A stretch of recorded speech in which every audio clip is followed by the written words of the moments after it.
Apa sih yang kita inginkan untuk masa depan desa? Warga desa yang sehat, pendidikan yang berkualitas, pendapatan yang meningkat dan merata, lingkungan desa yang tetap lestari, desa aman, nyaman, dan damai berkeadilan. adat dan budaya desa terlindungi. Semua itu adalah cita-cita kita bersama melalui SDGs Desa. bergandengan dengan seluruh warga Siding. Melangkah maju, mewujudkan cita-cita bersama. Desa-desa di Indonesia telah menapaki kemajuan. Gotong royong yang tetap terjaga. Fasilitas di desa semakin baik, pendidikan dasar mencukupi. Akan tetap kita tidak boleh lengah, sebab masih banyak tantangan yang menghadapi. pengangguran pemuda desa. Harus diatasi. Penurunan kemiskinan Desa harus lebih cepat lagi. Kebakaran hutan harus dihentikan. Kekerasan terhadap perempuan harus dihilangkan. Pekerjaan-pekerjaan yang belum usai ini harus kita tuntaskan. Jadi, mari berdiri. Mari berdiri. Mari berdiri sebaris, berjajar bergandengan tangan, melukis kuntul baris, Mewujudkan cita-cita kita bersama. dan pastikan Tidak ada satupun warga desa yang tertinggal di belakang. mari membangun Indonesia dimulai dari desa. 18 tujuan untuk mewujudkan desa yang lebih baik.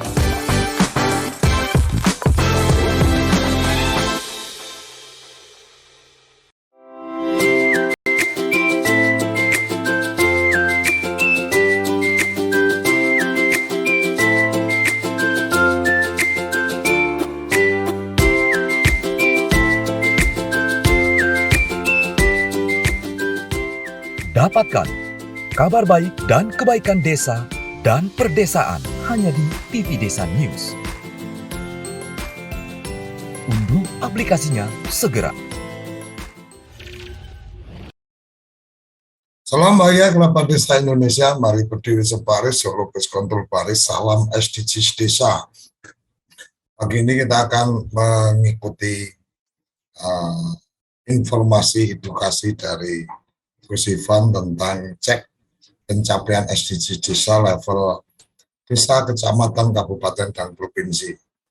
Ini menarik tentang capaian-capaian SDGs Desa karena kita berharap bahwa ketika ada pembelajaran atau ada informasi tentang bagaimana melakukan pengecekan, maka tidak hanya beberapa kabupaten yang menjadi target dari kementerian yang bisa memanfaatkan atau mendapatkan peluang untuk memanfaatkan data SDGs Desa, tetapi juga kabupaten-kabupaten lain yang memang sepakat menjadikan data-data SDGs Desa ini menjadi bagian dari perencanaan pembangunan di daerah. Mungkin itu yang saya bisa bayangkan, saya bisa bisa terima. Jadi kalau mungkin kementerian hanya mentargetkan berapa kabupaten, karena lebih pada bicara penganggaran dan target. Nah, ini mungkin dengan cara-cara seperti ini teman-teman pendamping profesional mendapatkan penguatan, maka bisa memberikan pendampingan kepada desa, pendampingan kepada kecamatan, dan pendampingan kepada kabupaten tentang bagaimana memanfaatkan data SDGs Desa. Silakan Gus. Terima kasih Gus Koco, kerabat desa sekalian. Kemarin siang kita sudah sama-sama mengetahui ada Permenkumham tentang BUMDes yang sudah mulai jalan gitu. Kalau kita lihat isinya itu sebetulnya sudah muncul secara legal. Kalau kita lihat di bagian akhirnya itu sudah muncul di tanggal 12 November. Kemudian diundangkan 1 minggu berikutnya di 19 November. Nah, kemudian kita sudah melihat kemarin di tanggal 22 November 24 November. Kemudian salah satu yang segera disusun itu untuk mempermudah desa memahami Permenkumham yang baru ini. Kemudian semalam itu disusun village summary, jadi ringkasan yang mempermudah dengan bahasa yang tidak bahasa hukum tapi bahasa yang lebih bersifat sehari-hari. Kemudian kalau kita lihat di dalamnya, ini village summary-nya ini disusun terutama oleh Mas Nasrun ini. Ini melihat dasarnya dari PP 11 2021 tentang BUMDes. Kemudian di situ memang ada 2 peraturan menteri yang harus ada, yaitu 1 peraturan menteri desa tentang bagaimana pendaftaran, dan yang kedua peraturan menteri hukum dan HAM tentang bagaimana sertifikat hasil dari pendaftaran itu. Kemudian dengan berjalannya waktu ada dinamika, muncul satu lagi Permen Desa, tidak hanya nomor 3 2021 tapi juga nomor 15 2021 tentang transformasi UPK. Kemudian kalau kita lihat di dalam Permenkumham ini, proses penerbitan sertifikat pendaftaran itu melalui sistem informasi desa yang di sini subnya adalah bumdes.kemendesa.go.id. Kemudian dari sana diverifikasi oleh Kementerian Desa, kemudian setelah lolos maka oleh Menteri Hukum dan HAM melalui sistem administrasi Badan Hukum itu menerbitkan nomor Badan Hukum secara elektronik. Kemudian setelah itu maka akan kembali lagi dokumennya secara elektronik ke Kementerian Desa. Kemudian dari sana Kementerian Desa memberikan kepada masing-masing BUMDes sesuai emailnya. Kemudian ada pasal 4 itu yang perlu diperhatikan, karena di situ ada perubahan anggaran dasar BUMDes. Itu turut mengubah perubahan anggaran dasar itu tidak hanya untuk internal, tapi juga perlu didaftarkan ke Kementerian Desa, kemudian alurnya sama ke Kementerian Hukum dan HAM, kemudian kembali lagi. Jadi ada sertifikat pendaftaran perubahan Badan Hukum BUMDes karena ada perubahan anggaran dasar dan anggaran rumah tangga. Terutama ketika nanti misalnya ada BUMDes yang tidak aktif, kemudian ada ketika diaktifkan kembali ada perubahan anggaran dasar, maka perlu pendaftaran kembali. Kemudian sudah disebutkan di sini isi dari Permenkumham pasal 1, ini pasal yang sangat ringkas ini. Pasal 1 definisi, pasal 2 jenis BUMDesa yaitu 2, BUMDesa dan BUMDesa bersama. Kemudian pasal 3 tentang proses penerbitan sertifikat pendaftaran Badan Hukum. Pasal 4, ini yang tadi di atas kita diskusikan, pendaftaran untuk perubahan anggaran dasar, sertifikat perubahan Badan Hukum, kemudian penerimaan pemberitahuan perubahan anggaran dasar. Kemudian yang nomor 5 adalah muatan informasi di dalam sertifikat, yaitu nama, kemudian lokasinya di mana, plus nomor badan hukumnya. Yang terakhir, kalau ada hal yang belum jelas seperti biasa ini, Sapa Desa 1 dan Sapa Desa 2. Jadi ini Sapa Desa yang menjangkau seluruh wilayah di Indonesia. Artinya satu hal yang menarik karena sebetulnya kita sudah beberapa kali menyiapkan diri untuk Permenkumham datang. Apa kelanjutannya? Kelanjutannya adalah nanti sore itu tes terakhir dari Kemenkumham terhadap aplikasi sistem pendaftaran badan hukum di Kemenkumham untuk naik ke aplikasinya, naik ke server production. Jadi dari sana itu perlu muncul Permenkumham ini, baru kemudian servernya dinaikkan ke server production.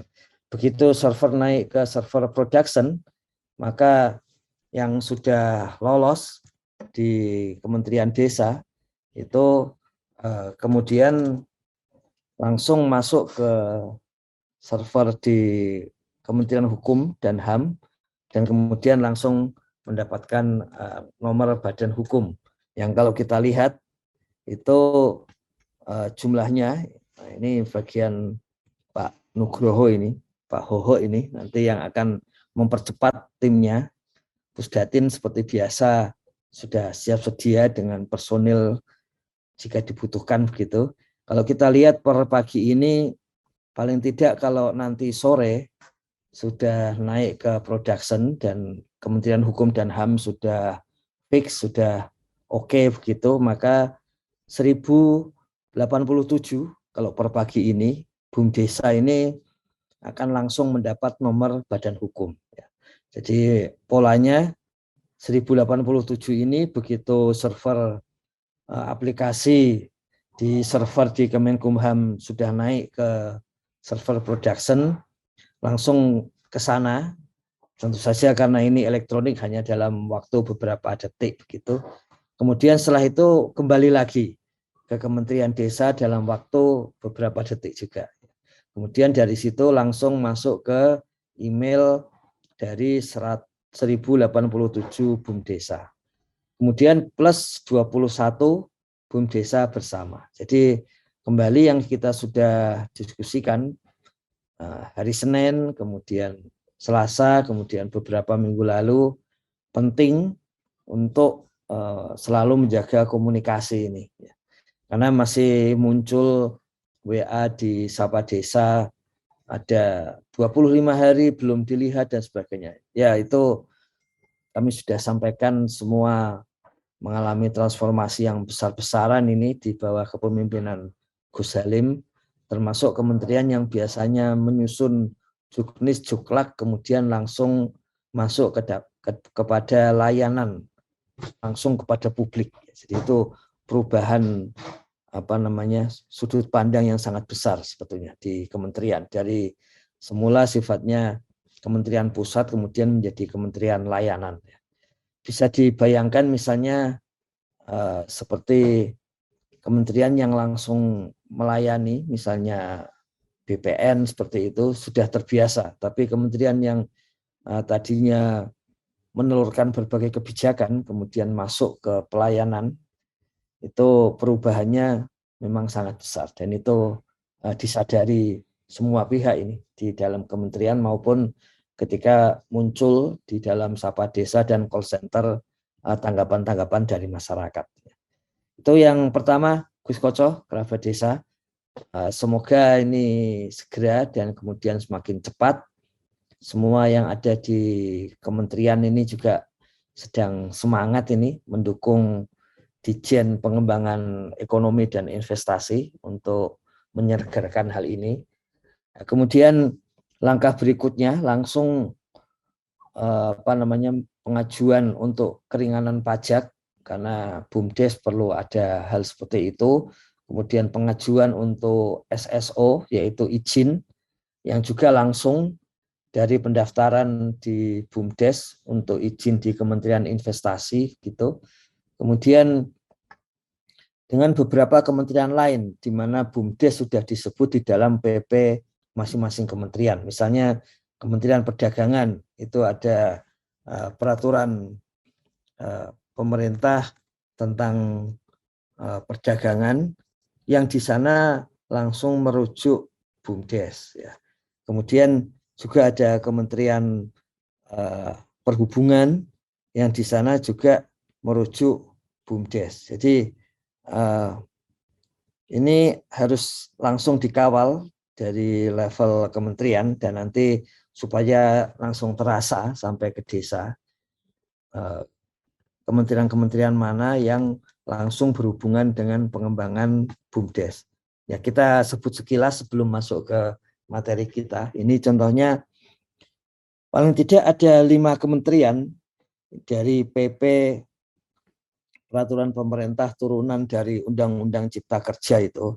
Jadi PP 5 2021 penyelenggaraan perizinan berusaha berbasis resiko, ini BUMDes punya kaitan dengan Menteri Investasi atau Kepala Badan Koordinasi Penanaman Modal. Kemudian berkaitan dengan penyelenggaraan pengadaan tanah, ya, itu juga BUMDes punya kaitan dengan Menteri Agraria dan Tata Ruang atau Kepala BPN. Kemudian berkaitan dengan unit usaha tentang kehutanan, itu Menteri Lingkungan Hidup dan Kehutanan.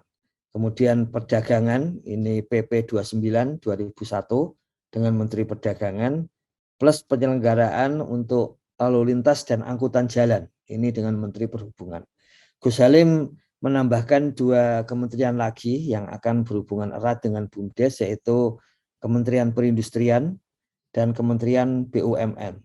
Serta kemarin ada tambahan lagi usulan dari perusahaan-perusahaan yang mengembangkan CSR di bidang energi, kemudian di bidang pertambangan seperti itu, Kementerian ESDM. Jadi bisa dibayangkan setelah ini 8 kementerian itu, 5 kementerian yang disebut di sini plus 3 tadi BUMN, Perindustrian dan ESDM itu ada roadshow dari Gus Halim untuk menunjukkan atau memberikan kebijakan yang memang khas untuk BUMDes. Ini contohnya di PP 5, ya, PP Peraturan Pemerintah Nomor 5 2021 misalnya.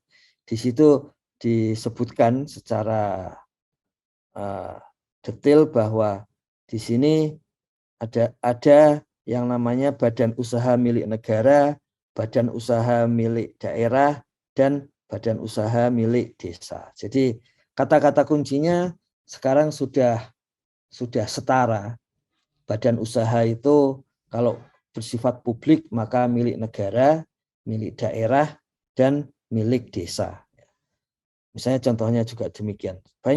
Banyak pasal-pasal di dalam PP itu menyebut seperti itu. Dalam 1 kali tarikan nafas, badan usaha milik negara, badan usaha milik pemerintah, badan usaha milik desa. Untuk hal tanah, badan usaha milik negara, badan usaha milik daerah, badan usaha milik desa. Kemudian untuk aspek kehutanan, ya, kehutanan ini juga ada berkaitan dengan penggunaan kawasan hutan oleh badan usaha milik negara, badan usaha milik daerah, dan badan usaha milik desa. Jadi disebut dengan pasal yang setara seperti itu. Untuk perdagangan ini juga sama, badan usaha milik negara, badan usaha milik daerah, dan badan usaha milik desa. Kemudian ditambah kalau di sini ada koperasi. Untuk lalu lintas dan angkutan jalan, di mana BUMDes bisa diajak bekerja sama dalam hal pengujian tipe kendaraan bermotor, di sini bisa dikerjasamakan dengan badan usaha milik negara, badan usaha milik daerah, dan badan usaha milik desa.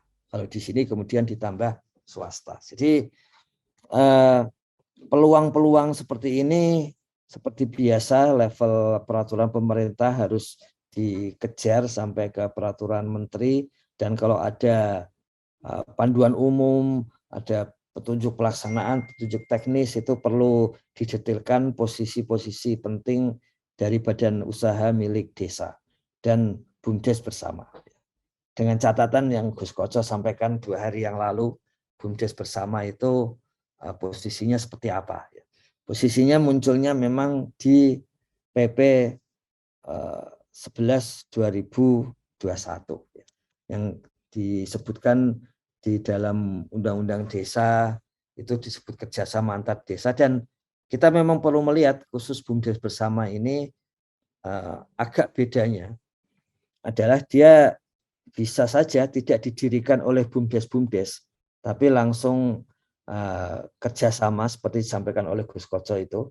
Jadi wujudnya itu memang peraturan bersama kepala desa, bukan peraturan bersama dari para BUMDes ya. Jadi memang di 2015 itu masih harus kumpulan BUMDes membentuk BUMDes bersama, tapi di PP 11 2021 bisa langsung dari kepala-kepala desa, artinya desa-desa membentuk satu BUMDes bersama. Sehingga nanti sebentar lagi akan ada contoh di Kalimantan bahwa BUMDes bersama itu sudah lintas kabupaten. Sudah lintas kabupaten di dalam satu kawasan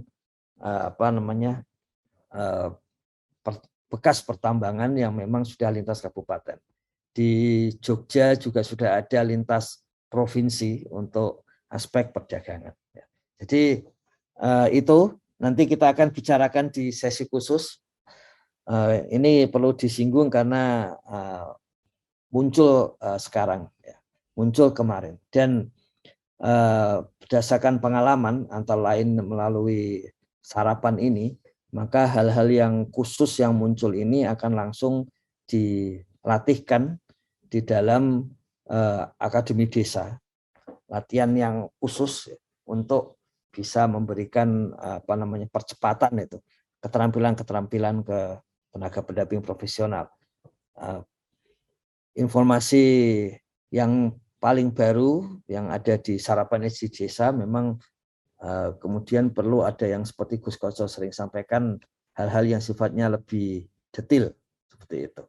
Nah, kemudian ada hal yang menarik juga 2 hari yang lalu ketika untuk pertama kalinya itu Gus Halim menyampaikan kepada tamunya itu dari IFAD, International Fund for Agricultural Development. Ini yang kalau di wilayah NTT, Maluku, kemudian di Papua Barat, Maluku Utara itu ada tambahan pendampingan yang disebut TEKAD, ini pendampingan untuk wilayah-wilayah timur, itu dukungan dari IFAD kepada desa. Tentu saja karena itu kemudian masuknya di Kementerian Desa. Nah, jadi dukungan itu kemudian digunakan untuk menambah pendampingan, memperbanyak jumlah pendamping di wilayah-wilayah tersebut. Nah, itu pada waktu audiensi dengan Gus Halim dan rencana akan datang ke lapangan bersama-sama antara IFAD dan Gus Halim itu untuk kelanjutannya, itu ada hal yang menarik ketika Gus Halim itu menyampaikan untuk pertama kalinya kepada pihak luar tentang bagaimana hasil dari SDGs desa. Paling tidak tentu saja ini adalah hasil sementara dari SDGs desa. Jadi sudah mulai disampaikan kepada publik dan ada rencana begitu migrasi data sudah selesai, maka khusus untuk level kabupaten-kabupaten yang sudah 100%, itu dimintakan untuk segera disusun e-booknya dan kemudian bisa disampaikan kepada publik baik di web Kementerian Desa maupun di dalam Play Store gitu, supaya bisa langsung di-download oleh publik bagaimana hasil-hasil dari SDG Desa 2021, baik kondisi di level kabupaten, kecamatan maupun pada level desanya. Ya. Jadi kalau kita lihat ini, saya kira kita sama-sama mungkin sudah melihat juga di hari Selasa, ya hari Selasa sore itu ini Gus Salim menyampaikan melalui laptop ini, menyampaikan kepada tamunya, ini kebetulan namanya Ivan, jadi saya ikut 2 organisasi Agus Sedunia karena nama saya Agusta, dan ini organisasi Ivan Sedunia karena nama kepala IFAD di Indonesia itu Ivan juga. Jadi Gus Salim menyampaikan untuk pertama kalinya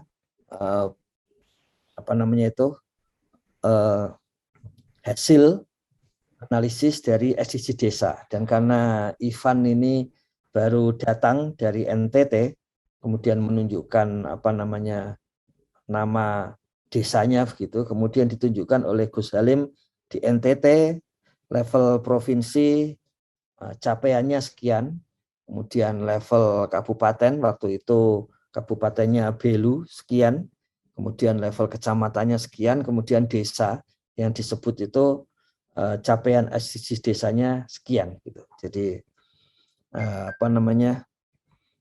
IFAD menyampaikan ini sebetulnya permata ini gitu. Karena memang dilakukan benar-benar ya, kemudian tercapai di desa, dilakukan oleh warga desa sendiri. Banyak hal-hal yang sifatnya prejudis, prasangka itu bisa terhapus dengan cara ini gitu. Ya, karena dilakukan oleh desa, berarti desa bisa memahami hal ini, kemudian bisa mengumpulkan data. Sampai waktu itu oleh Gus Salim disampaikan posisinya adalah 96 juta data warga, 32 juta data keluarga. Jadi posisi-posisi yang kalau tidak melihat hasilnya, jadi kira-kira 15 menit awal itu Ivan masih menyampaikan yang menarik ini, proyek yang menarik. Dan memang harus saya akui ini ambisius. Ya. Tapi kemudian di 15 menit terakhir setelah melihat hasilnya, sudah melihat bahwa yang potensial, yang ambisius itu ternyata bisa dijalankan. Dan yang menjalankan adalah desa-desa dengan cara ada relawan, kemudian di sana ada perasaan, ada rasa bahwa datanya itu milik desa sendiri, dan disampaikan oleh Gus Salim bahwa yang bisa mendownload juga hanya admin desa seperti itu. Kemudian ternyata pernyataan dari IFAD ini kemudian pada hari berikutnya ketika kebetulan kami diundang oleh BPS. Kenapa diundang BPS? Karena menurut BPS ingin melihat lebih lanjut SDG desa. Jadi kesempatan juga waktu itu kami sampaikan tentang hasil-hasil sementara. Kenapa disebut hasil sementara? Yang pertama, datanya belum sepenuhnya lengkap kalau sampai ke level nasional dan provinsi. Kemudian kalau ke level kabupaten itu masih ada proses migrasi dari database lama ke database baru, yang kalau kami cek semalam itu bentuknya adalah sudah siap, tapi kode wilayahnya masih ada yang belum beres, jadi masih diperbaiki. Tapi itu sudah menunjukkan bahwa ketika bulan-bulan Maret Gus Salim presentasi di BPS, berinisiatif waktu itu ya, berinisiatif ke BPS, kemudian menyampaikan hal-hal itu karena waktu itu ingin supaya BUMDes diakui juga dalam bentuk KBLI, kemudian nanti mudah untuk mendaftar ke badan hukum, kemudian mendaftar unit usahanya ke Kementerian Investasi, sekaligus menunjukkan bahwa nanti semua data itu akan dikumpulkan oleh warga desa sendiri dalam wujud SDGs desa. Waktu itu juga sama. Jadi kata-kata kuncinya ternyata bagi yang melihat pertama kali itu melihatnya ambisius. Sampai kemudian pada hari Rabu kemarin ketika presentasi di hadapan BPS, kemudian disampaikan bahwa ternyata sudah terwujud. Ternyata sudah terwujud. Hal-hal yang dikira akan berupa capaian sederhana ternyata terwujud. Dan beberapa angka yang hasil yang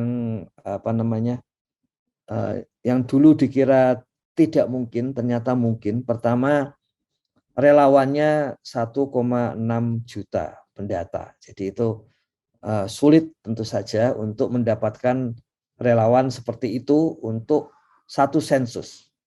Begitu menurut misalnya Podes seperti itu. Begitu menurut BPS. Kemudian yang kedua, angka dari dana desa yang digunakan itu 1,5 triliun. Jadi mendapatkan anggaran untuk pendataan seperti itu juga tidak mudah. Dan tentu saja kita jadi terasa mudah karena itu kalau dibagi dengan desa yang sudah menyampaikan itu nilainya tidak lebih dari 35 juta rata-rata per desa. Jadi memang dibandingkan dengan mendapat dana desa 960 juta itu bisa ditangani oleh desa, dan desa-desa yang berani menangani tentu saja harus dalam waktu dekat mendapatkan manfaat lebih banyak. Dan karena itu prosesnya itu adalah yang pertama pendataan. Nah saat ini kami mencek, memang ada beberapa hal waktu beberapa akhir ini menyampaikan masih ada data di Android dan sebagainya begitu. Kemudian Android dibuka karena sebetulnya sudah disiapkan versi terbaru. Tapi kemudian data yang masuk sudah mulai ada lagi, kemudian mau diganti dengan Android yang baru. Tapi kalau Android yang baru, nanti data di Android yang sudah ada itu kalau masih belum diupload itu bisa lepas ini langsung ganti versi baru. Tapi ternyata sudah tidak ada tambahan waktu hari Sabtu Minggu sehingga ditutup waktu itu, sudah persiapan mau diganti yang baru, dan tiba-tiba ada WA masuk lagi katanya masih ada data di dalam Android, sehingga kami mungkin akan membuka kembali dalam waktu yang singkat karena Android yang lebih baru ini lebih stabil dan lebih langsung masuk ke dalam database yang web dashboard SDGs begitu, sehingga memang penting untuk langsung bisa melihat hasilnya begitu. Jadi posisinya saat ini sebetulnya hari Senin malam itu sudah siap untuk mengganti di dalam Play Store itu untuk versi yang terakhir. Tapi kemudian kami tunda karena banyak WA dari desa dan dari tenaga pendamping profesional yang Android lama masih harus digunakan gitu.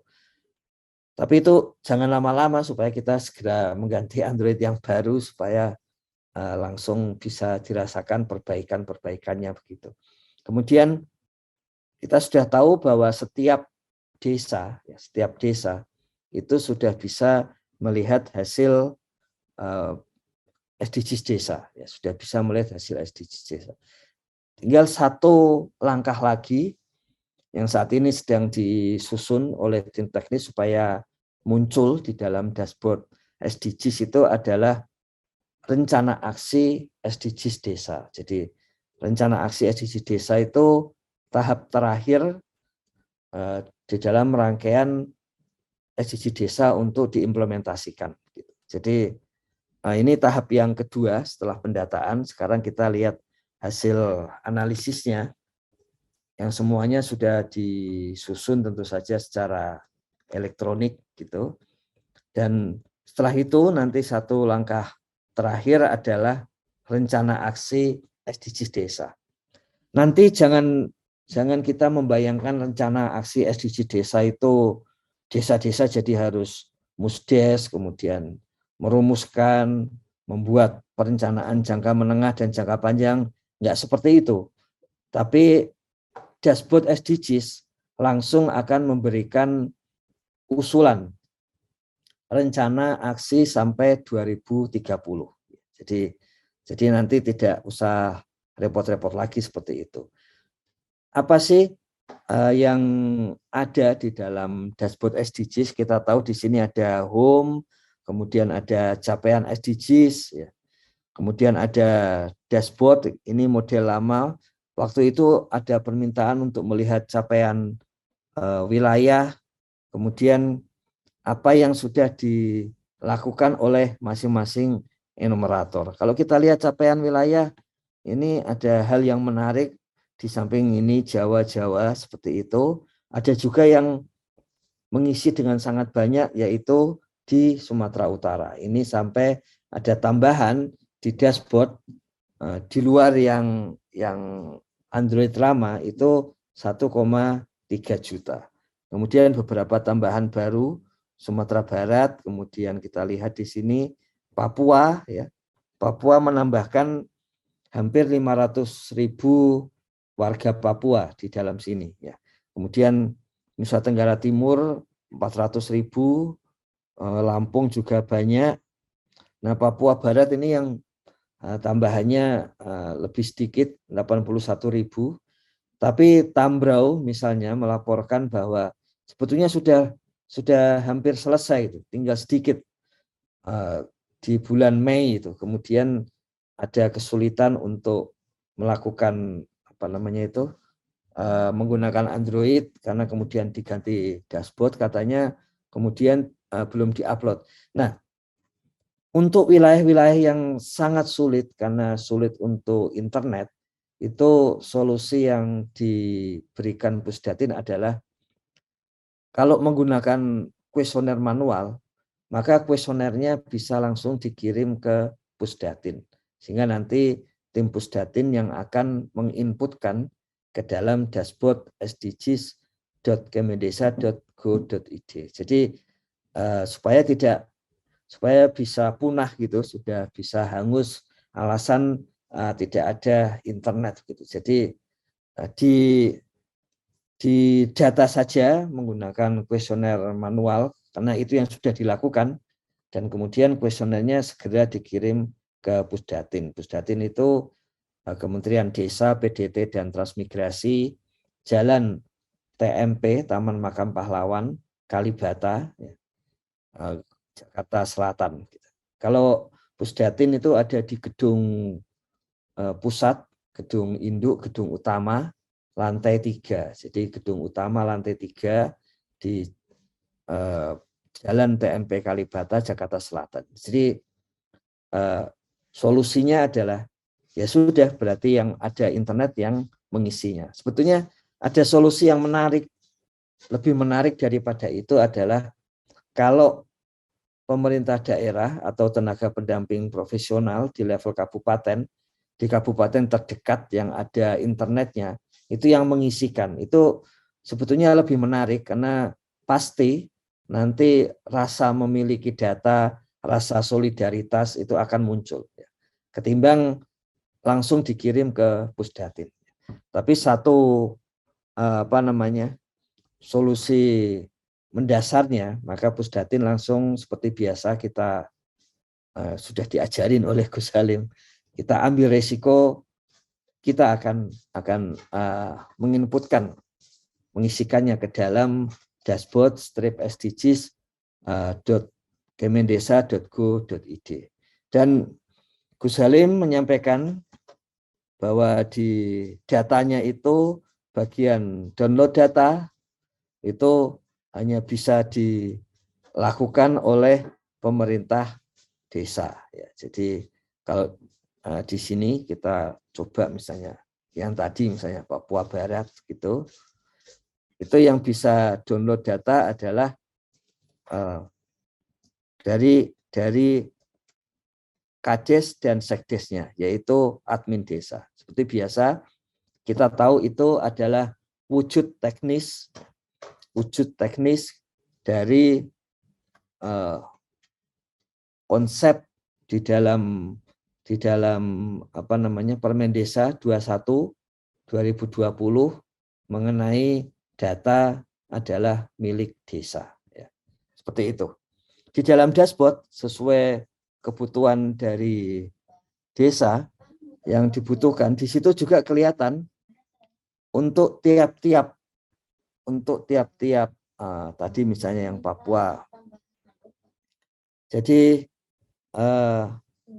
masing-masing enumerator, atau masing-masing pendata itu kemudian bisa diketahui tadi apa, Maybrat, ya, bisa diketahui produktivitasnya, ya, bisa diketahui produktivitasnya. Ini contohnya di sini kelihatan misalnya di Aitinyo Barat, Desa Fatase. Ini ada Ibu Anisatia, dia menginputkan satu kuesioner desa, tentu saja itu Desa Fatase, kemudian 77 kuesioner keluarga, dan 219 kuesioner individu. Jadi bahkan di yang disebut oleh para tamu itu, bahkan di wilayah-wilayah Indonesia Timur begitu semangatnya satu enumerator, satu pendata mendata sampai dengan jumlah yang sangat banyak. Ada yang sampai 235, 65 kuesioner keluarga, satu kuesioner desa, seperti itu. Jadi ini ternyata membukakan mata bagi pihak di luar desa bahwa semangat dari dalam desa untuk menjadi relawan, ya, mendata desa itu memang tinggi. Tidak hanya karena jumlahnya 1,6 juta, tapi kemudian terlihat di masing-masing ini itu juga tinggi semangatnya untuk mengumpulkan data itu. Jadi capaian wilayah, kemudian capaian enumerator, dan sekarang kita melihat capaian SDGs desa.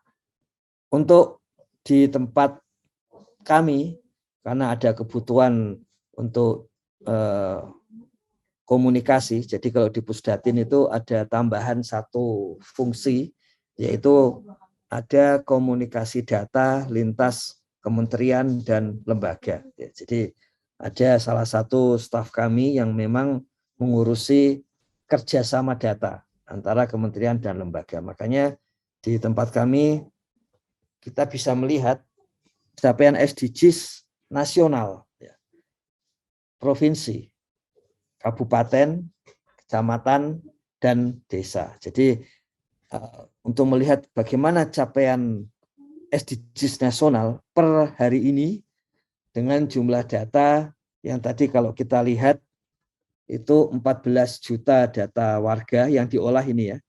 4,1 juta data keluarga, 52.000 data RT, dan 3.700 data desa. Jadi isi di dalam capaian SDGs itu adalah campuran analisis dari data individu atau warga, data keluarga, kemudian data RT, wilayah RT, dan data desa.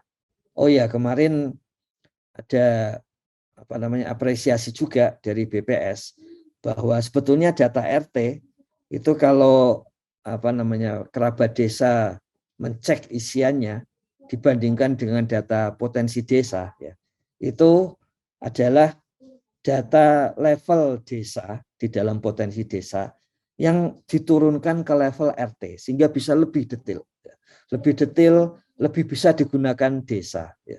Sehingga desa mengetahui RT mana yang perlu dibangun lebih dulu prioritasnya dibandingkan dengan RT yang lain. Dan apresiasi berikutnya dari BPS di hari Rabu itu bahwa ternyata penyusunan sensus potensi desa tahun 2021 ini menurut BPS jauh lebih lancar. Ternyata lebih lancar karena ketika di desa itu perangkat desa, kepala desa, sekdes, dan perangkat yang lain juga dibantu oleh adanya relawan, itu sudah mengetahui apa maksud dari pertanyaan-pertanyaan dalam Podes, karena sudah terbiasa dengan pendataan SDGs desa. Jadi kalau menurut mereka tahun ini jauh lebih lancar. Jadi ternyata lebih lancar karena di lapangan sudah mulai memahami tentang kuesioner dari Podes. Jadi ini satu indikasi kualitatif tentang membudayakan data di desa. Itu kalau dilihat dari pihak lain, sepertinya memang sudah mulai muncul karena mereka menyatakan demikian. Demikian juga yang berikutnya adalah disampaikan oleh BPS bahwa contohnya di Malang waktu itu katanya di Kota Batu itu BPS-nya itu memberikan bimbingan teknis tentang apa saja isi dari atau maksud dari kuesioner SDGs desa, sehingga setelah itu kemudian terdengar oleh BPS di Kalimantan Utara, kemudian terjadilah pembelajaran di antara kantor-kantor BPS mengenai bagaimana melihat dan membaca struktur dan makna pertanyaan-pertanyaan dalam SDGs desa. Jadi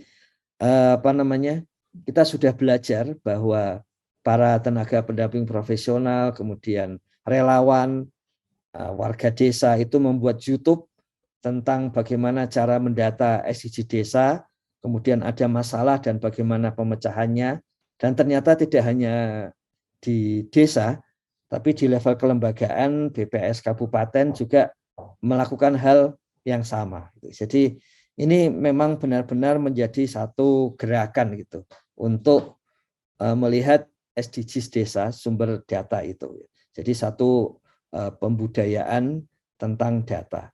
Nah tadi capaian untuk di tingkat kami karena tadi ada kebutuhan komunikasi data, kita bisa melihat capaian untuk semua provinsi. Ya, artinya apa? Artinya itu adalah SDGs Desa Nasional 2021. Ya, dengan beberapa tadi notifikasi bahwa ini dari 14 juta data warga, kemudian tadi data keluarganya sekian. Ya. Ini kalau kita lihat hasilnya, itu posisi nasional belum termasuk yang data banyak ya, makanya ini masih sementara begitu. Itu 47,97. Apa artinya? Artinya capaian dari SDGs desa itu dari angka 100 SDGs desanya baru ke 47,97. Jadi belum juga separuhnya. Tapi ini kembali lagi ini adalah data yang sangat-sangat sementara. Jadi kalau istilah Gus Salim, setelah Monef dana desa, nanti kita akan bergerak untuk membereskan, mengisi, memenuhi data-data dari SDGs desa. Di sini kita lihat secara nasional seperti ini. Ya. Kemudian kalau kita lihat SDGs desa nomor 1 tercapai 62% data sementara, SDGs nomor 2 53%, SDGs nomor 3 36%, SDGs nomor 4 tinggi 78%. Kita sebetulnya lebih suka menggunakan basis statistik yang mengatakan tinggi itu kalau sudah 85% atau ke atas. Ya. Jadi kalau 50 sampai 85 itu angka-angka yang sedang ke atas, 15 sampai 50 angka-angka yang sedang ke bawah, dan di bawah 15% itu angka-angka yang rendah. Apalagi kalau sudah di bawah 2,5%. Kita ingat salah satu frase yang muncul baru di Permendesa 21 2020 itu adalah ini yang dimunculkan oleh Sahli Kemendesa waktu itu, Mas Bito Wikantosa, mengatakan darurat SDGs. Ya.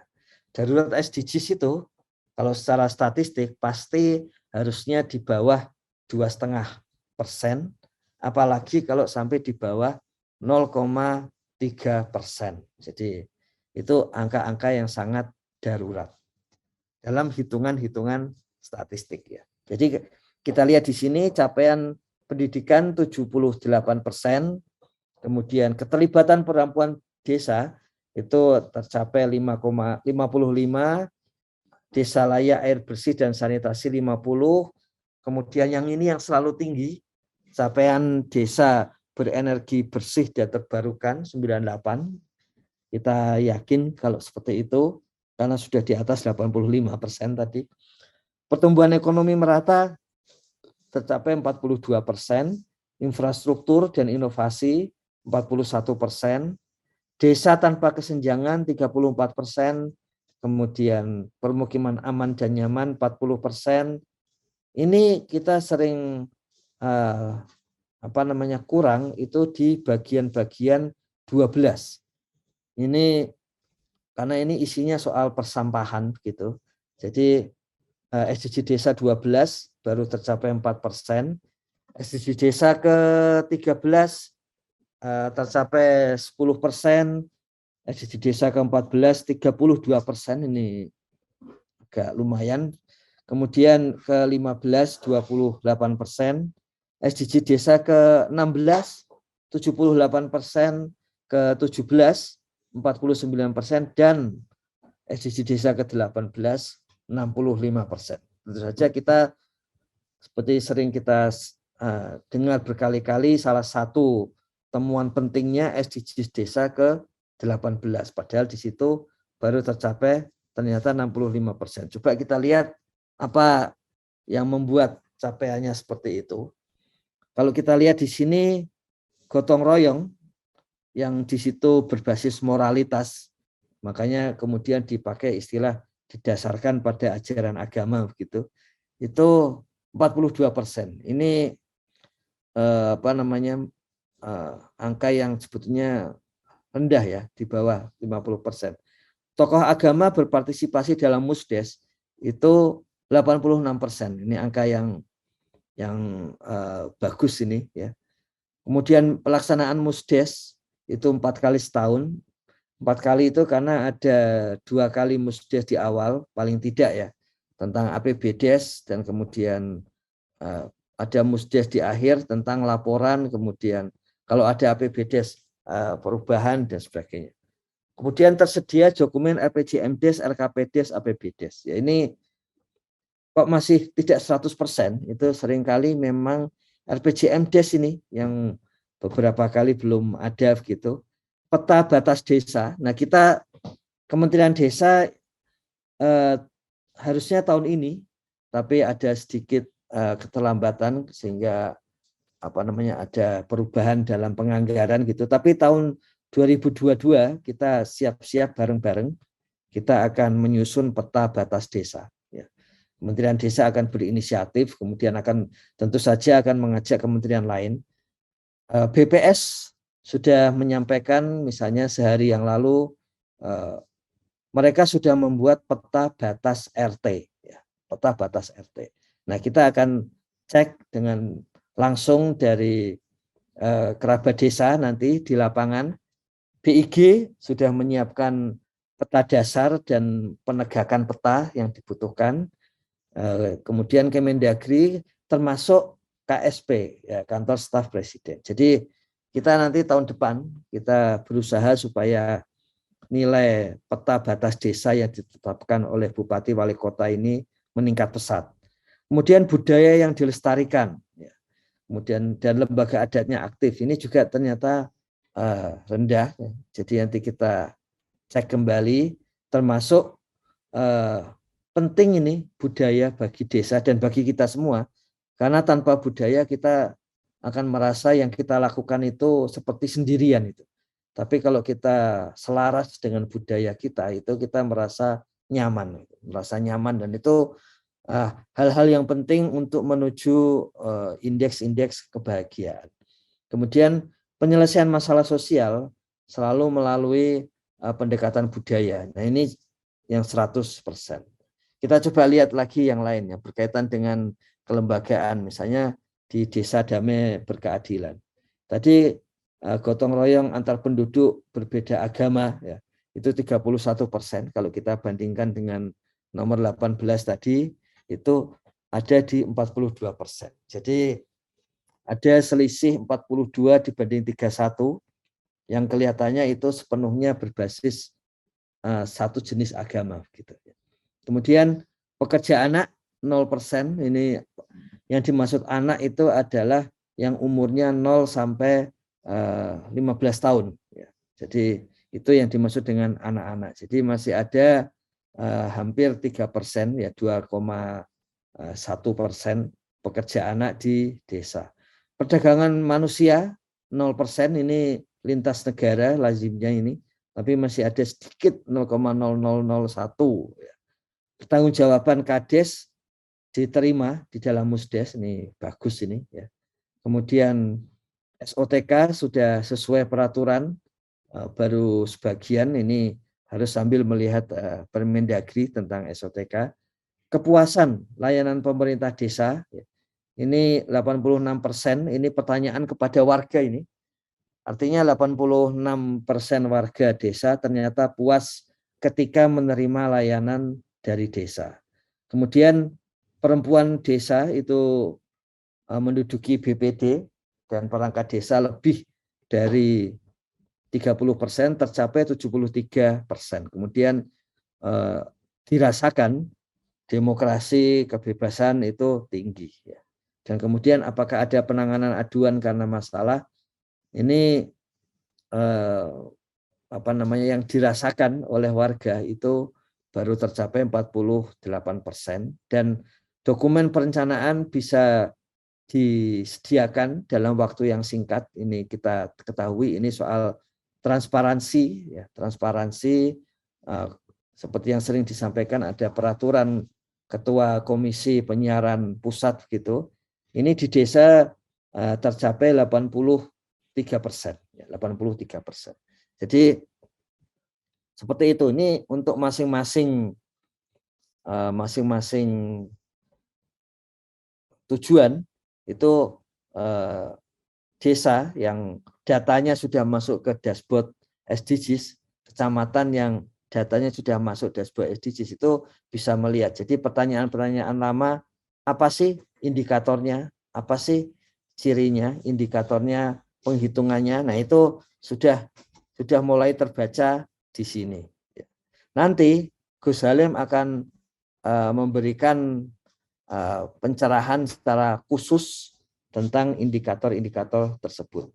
Jadi kalau tadi kita pilih, kalau di kami misalnya bisa dipilih Gorontalo misalnya begitu, bagaimana di level provinsi tercapai sekian, ya. Kita bisa melihat satu persatu. Yogyakarta misalnya, ya masih mirip. Kemudian apakah benar semakin ke timur semakin rendah? Kita cek, ya.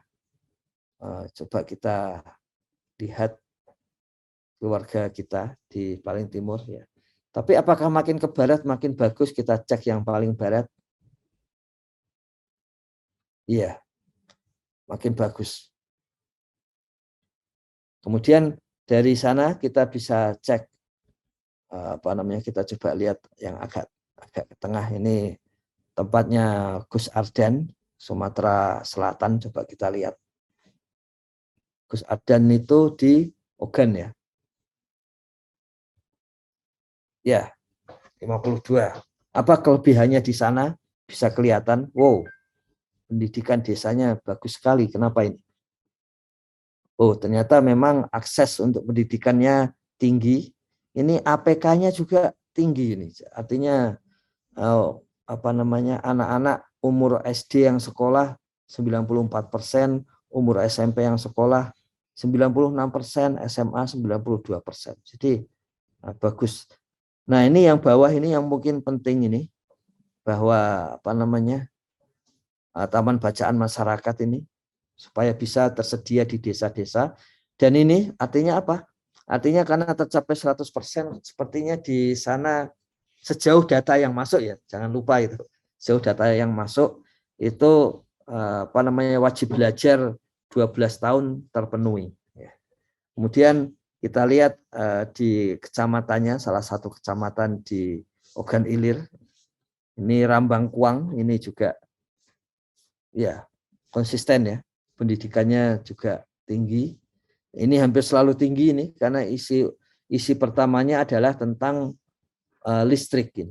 Jadi tinggi, dan kemudian orang tidak lagi menggunakan minyak tanah tapi menggunakan LPG seperti itu.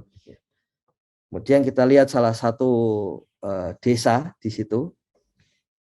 Kalau datanya sudah masuk sini, ya ini mohon maaf, ini datanya mungkin sudah terupload, tapi mohon maaf belum termigrasi ke dalam sini.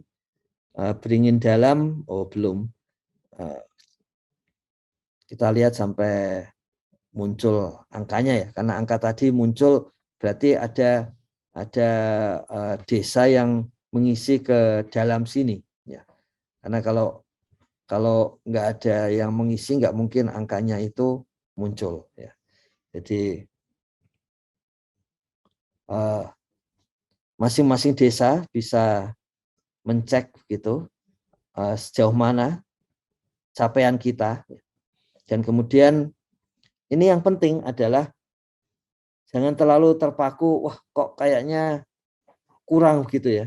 Tapi harus dilihat bahwa nggak apa-apa itu, sama seperti kalau kita masuk dalam les bahasa Inggris, yang nilai kita buruk di awal nggak apa-apa. Yang penting kita tahu posisi awal kita gitu. Sehingga dan di situ kita bisa mengetahui mana yang kurang dari kita, mana yang lebih. Ini desa Tambang Rambang, ini ada yang bagus di sini ya. Ada yang kurang di bagian lingkungan. Soal restorasi, kemudian ini datanya ini mungkin belum semuanya lengkap ya, seperti itu. Jadi nggak masalah, tapi yang penting kita mengetahui posisi kita, kelebihan kita, kelemahan kita. Kemudian dari situ ada nanti perbaikan dari yang akan kita lakukan, karena memang penting untuk mengetahui posisi awal dan kemudian dari situ punya semangat untuk memperbaiki. Itu sangat penting. Dan salah satu penyemangatnya itu mestinya adalah ketika kita ketahui secara faktual diri kita seperti apa. Kita ketahui secara faktual diri kita seperti apa. Jadi kalau kita lihat di sini, ya, ini di dalamnya ada angka-angka kan. Di dalam sini itu sebetulnya ada angka-angka. Berapa yang kurang gizi, berapa yang kurus. Kalau ini pasti angkanya 0. Tapi misalnya di sini berapa bayi di desa kita, berapa bayi yang mendapat ASI eksklusif, itu ada datanya. Seperti ini, berapa anak umur SMP yang sekolah, berapa yang tidak sekolah, itu ada. Jadi ada angka itu. Nah, dari angka itu, ini proses terakhir berkaitan dengan data, itu adalah rencana aksi. Nah, rencana aksi ini hasilnya kira-kira seperti ini. Tidak persis seperti ini, karena misalnya contohnya target capaian ini bukan 1, 2, 3, tapi langsung 2022, 2023 sampai 2030. Nah, kita akan mulai dari sini. Jadi angka-angka yang tadi ada di dalam hasil SDG desa akan muncul di sini, dan kemudian otomatis akan muncul mendukung SDG desa keberapa. Dan kemudian di sini ada nama kegiatannya yang disarankan oleh aplikasi SDG desa. Jadi ini semuanya adalah basisnya basis hitungan atau sering disebut teknokratis. Jadi nanti akan ada nama kegiatan, misalnya tadi ada 1% atau mungkin di situ tertulis ada misalnya ada 6 anak umur SMP yang tidak sekolah. Di sini akan muncul angka 6 SMP tidak sekolah, dan di situ mendukung SDGs desa Yang keempat, tentang pendidikan. Kegiatannya adalah beasiswa kepada 6 anak itu. Targetnya, karena di sini ada 9 tahun sisa kita, 2022, 3, 4, 5, 6, 7, 8, 9, 2030, ada 9 tahun, maka 6 itu dibagi 9. Ya tentu saja kalau sudah di bawah 1 artinya setiap tahun minimal harus ada 1 anak SMP yang tidak sekolah tadi mendapatkan beasiswa. Jadi makanya di sini nanti akan muncul angka 1, 1, 1 sampai selesai 6 itu. Lokasinya di mana? Sudah pasti karena ada pertanyaan tentang alamat individu di RT mana, RW mana, maka di sini juga akan muncul RW sekian, RT sekian, RW sekian, RT sekian, RW sekian, RT sekian. Sehingga ketika data ini dibawa ke musyawarah desa, itu pengambilan keputusan warga itu sudah bisa menggunakan basis data dan analisisnya. Jadi yang harus kita bantu di RT ini, RW ini, kita bantu 1 beasiswa dengan berapa rupiah, total misalnya setahun itu 1 juta. Berarti APBDes dikeluarkan 1 juta untuk 1 orang penerima beasiswa. Nah ini di sini berapa perkiraan volume satuannya tadi sudah ada, berarti di sini totalnya akan 6 ya. Kemudian berapa biayanya? Ini biaya yang sudah sering yang saat ini diolah oleh tim data di Pusdatin. Itu berapa rata-rata biaya per kegiatan ya. Misalnya kami sudah menemukan desa itu rata-rata membutuhkan biaya 300.000 untuk membangun jalan. Tapi membutuhkan biaya sampai 4 juta per meter untuk membangun jembatan. Kalau jalan itu 300.000 per meter. Sumur ternyata sangat mahal, sampai lebih dari 25 juta per 1 sumur. Ini pasti jenis sumurnya sumur besar ini seperti itu. Ya, jadi itulah yang akan digunakan sebagai berapa rupiah perkiraannya gitu. Jadi itu diambil dari data dari desa itu sendiri, dari APBDes desa sendiri. Kemudian pola pelaksanaannya, ini kalau kegiatannya sederhana, maka diusulkan oleh aplikasi itu swakelola. Tapi kalau kegiatannya rumit, misalnya jembatan itu pasti rumit, maka di situ diusulkan kerjasama dengan pihak ketiga. Jadi ini usulan-usulan ini cara nanti jadinya seperti itu. Jadi nanti kalau sekitar seminggu 2 minggu, paling lambat 3 minggu lagi hadir yang disarankan, jadi rencana aksi SDGs desa yang disarankan di sini itu caranya aplikasi itu logikanya seperti itu. Jadi nanti ada rencana aksi SDGs desa A, rencana aksi SDGs desa kecamatan A, rencana aksi SDGs desa kabupaten tertentu gitu. Rencana aksi SDGs desa provinsi tertentu dan ada rencana aksi SDGs desa nasional. Jadi ketika dibutuhkan RPJMN 2025-2030 gampang, tinggal memotong angka di 2025 sampai 2030. Kabupaten ada bupati baru ingin membuat RPJMD, tinggal memotong berarti 2022 sampai 2026 seperti itu. Misalnya seperti itu. Jadi sangat berguna untuk siapa saja berkaitan dengan pembangunan desa. Jadi pembangunan desa sudah tidak lagi hanya urusan ideologi, tetap ideologi itu penting karena memberikan semangat, tapi juga bisa sampai teknokratis, detail, bisa dikalkulasi. Desa, bayangkan bahwa desa bisa bisa punya prediksi sendiri, bayangan sendiri, 5 tahun lagi desa saya seperti apa. Akan bebas dari anak yang putus sekolah, akan ini, itu, dan sebagainya. Jadi prediksi itu seakan-akan kita bisa mengetahui desa kita sekian tahun ke depan seperti apa, sekian puluh tahun seperti apa, termasuk desa-desa sekecamatan kita, desa sekabupaten kita 5 tahun lagi seperti apa. Seperti itu. Jadi kita tunggu beberapa minggu lagi. Yang pertama migrasi, yang kedua adalah rekomendasi. Jadi prosesnya sudah mendekati hari-hari terakhir untuk melakukan hal itu. Kiranya seperti itu, Gus Koco dan kerabat desa sekalian. Mohon maaf ini menambah waktu 10 menit karena tadi dipakai di awal. Begitu Gus Koco. Oke, terima kasih. Ini luar biasa. Jadi ada bagian menarik dari penjelasan Gus Ivan pagi ini tentang bagaimana membaca data.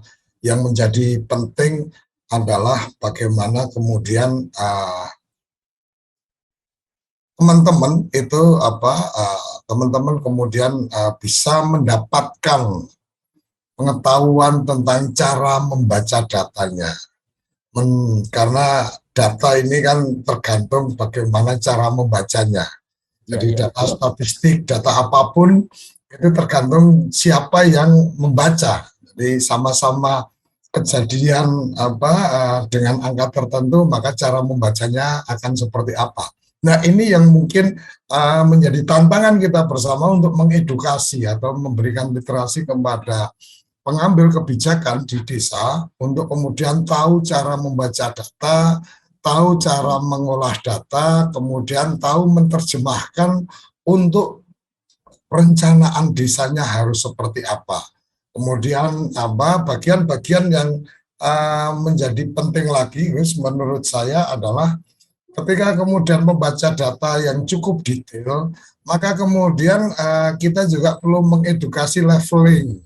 Kalau kelasnya teman-teman di bukan kita bicara pengkastaan, bukan, tapi ketika bicara teman-teman pendamping lokal desa, teman-teman kepala desa, BPD, maka kemudian mereka menjadi perlu juga pemahaman tentang bahwa yang ini kapasitasnya desa, ini kapasitasnya APBD atau dukungan dari provinsi atau dukungan dari kabupaten. Ini bukan kapasitasnya desa lagi untuk menangani itu, sehingga efisiensi penggunaan anggaran yang dimiliki oleh desa, ruang fiskal desa ini benar-benar bisa efektif dan efisien sesuai dengan kewenangan yang dimiliki. Jadi ini menjadi sangat menarik dan menurut saya semoga Akademi Desa bisa memberikan edukasi itu. Tetapi kalau mungkin ada waktu dari Gus Ivan atau ada waktu dari staf ahli untuk memaparkan dan kemudian kita dokumentasikan dan kita kemudian share ke semua shareholder, pengambil kebijakan di desa dan level-level berikutnya, TV Desa selalu siap terbuka untuk memberikan ruang dan dukungan untuk memproduksi tayangan-tayangan edukasi untuk kerabat desa di seluruh Indonesia. Mohon dukungan juga, insya Allah ini kami juga sedang ada pembicaraan tayangan TV Desa. Semoga bisa segera kembali tayang di satelit, sehingga teman-teman yang tidak punya akses internet, teman-teman yang mungkin secara budget untuk pakai data dan seterusnya terbatas, maka cukup menyaksikan siaran di televisi melalui parabola. Jadi dari manapun bisa mendapatkan edukasinya.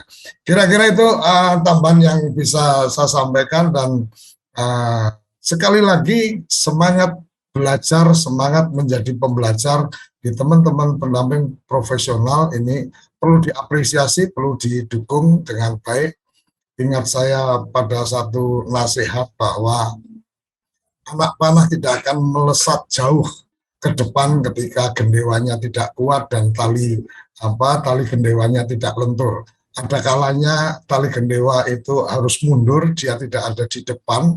Jadi ada kalanya memang guru itu harus ada di belakang memberikan dorongan untuk anak panah ini melesat jauh, dan gendewa harus kuat ketika talinya ditarik ke belakang, tidak boleh patah. Jadi ini bagian-bagian yang harus kita Mungkin, bukan harus, mungkin bisa kita jadikan pegangan bahwa orang tua dan guru itu bagian yang harus kuat dan harus lentur, karena yang diinginkan adalah anaknya melesat jauh ke depan.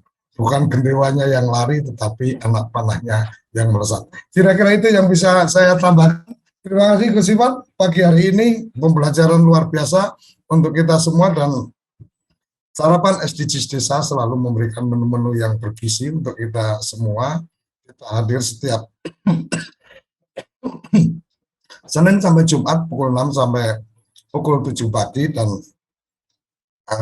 kita akan selalu melihat semua dari sisi-sisi yang baik dan membaikkan untuk kita semua. Salam bahagia perangkat desa, perangkat desa Indonesia. Mari berdiri sebaris, lubis kuntul baris, salam SDGs Desa, salam desaisme. Terima kasih. Apa sih yang kita inginkan untuk masa depan desa? Warga desa yang sehat, pendidikan yang berkualitas, pendapatan yang meningkat dan merata, Lingkungan desa yang tetap lestari, desa aman, nyaman, dan damai berkeadilan.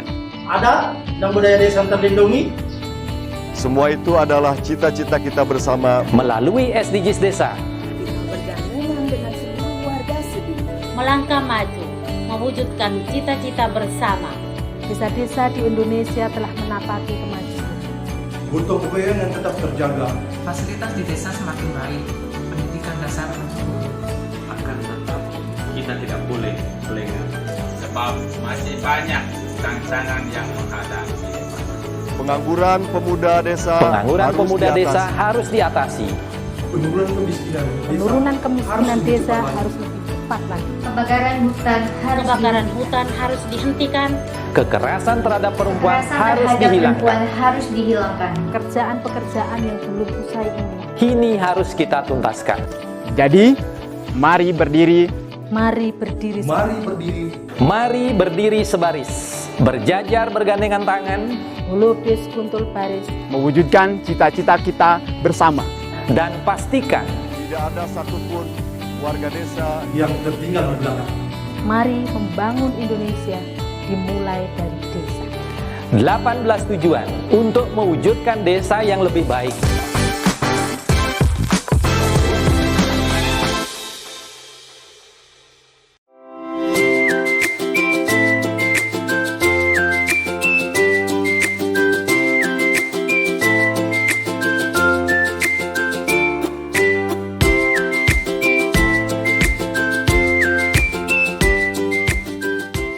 Dapatkan kabar baik dan kebaikan desa dan perdesaan hanya di TV Desa News.